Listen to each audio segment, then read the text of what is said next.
Hello guys, welcome back to my channel. दोस्तों, आज मैं आप लोगों को एक मज़ेदार सक्सेस स्टोरीज सुनाऊंगा क्रिप्टो करेंसी के फील्ड में।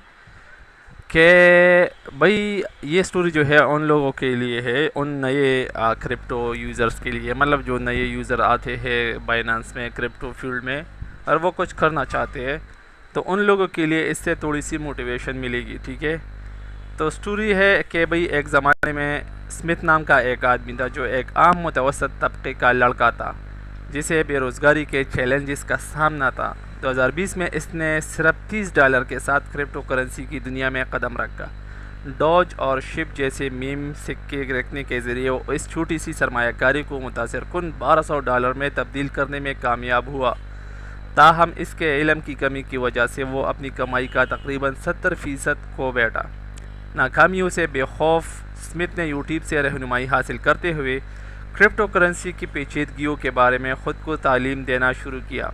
जैसा कि इसने गहराई में जाना, इसने 2022 में फ्यूचर ट्रेडिंग से ठोकर खाई। इब्तदाई नुकसानात के बावजूद जिसने इसकी दौलत को नुमाया तौर पर ख़त्म कर दिया, स्मिथ साबित कदम रहा। वक़फ़शुदा सीखने और मशक़ के ज़रिए इसने आखिरकार मुस्तक़बिल और स्पॉट ट्रेडिंग दोनों की ठोस समझ पैदा की।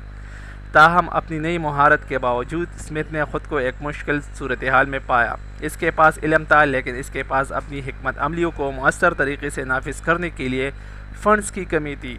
इन हालात पर काबू पाने के लिए पुरअज़म इसने बाइनेंस फीड जैसे प्लेटफॉर्म्स का रुख किया, जहां इसने $21,000 की पैरवी हासिल की थी, और यूट्यूब जहां इसके पोर्टेबल जासूस 07 के नाम से 134 सब्सक्राइबर थे। इसका मकसद क्रिप्टो करेंसीज़ के बारे में अपनी इल्म की दौलत को दूसरों के साथ बांटना था। ख़ानदानी मसाइल की वजह से एक कमरे में फंसे हुए स्मिथ की आमदनी पैदा करने की ख्वाहिश और भी रोशन हो गई। इसका कमरा एक ऐसी जगह बन गया जहां इसने अपने इल्म को बरकरार लाया और अपने पैरोकारों को कीमती बसीरत पेश करने के लिए अपनी सलाहियतों का एहतराम किया। वो क्रिप्टो करेंसियों के लिए अपने जज्बे की वजह से मुमकिन तौर पर बेहतरीन मालूमात फराहम करने के लिए वक़फ़ था। इनकी कोशिशों के बावजूद अपने पैरोकारों को आमदनी में तब्दील करने का चैलेंज मुश्किल साबित हुआ। स्मिथ को एक अहम पैरवी करने की मायूसी का सामना करना पड़ा, लेकिन इसके लिए ज़ाहिर करने के लिए कोई माली इस्तेहकाम नहीं था। अपने हालात की मजबूरी से आज़ाद होने का इनका आज़म वाज़ेह था, क्योंकि इसने मायारी मवाद और बसीरत पेश करने के लिए अंत तक मेहनत की।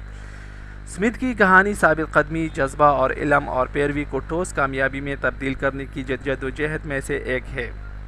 ये एक याद दहानी है कि माली इस्तेहकाम और पहचान का रास्ता मुश्किल हो सकता है, लेकिन लगन और सही मौक़े के साथ बंद कमरे के अंदर से भी कोई अपने मकासद को हासिल करने की कोशिश कर सकता है।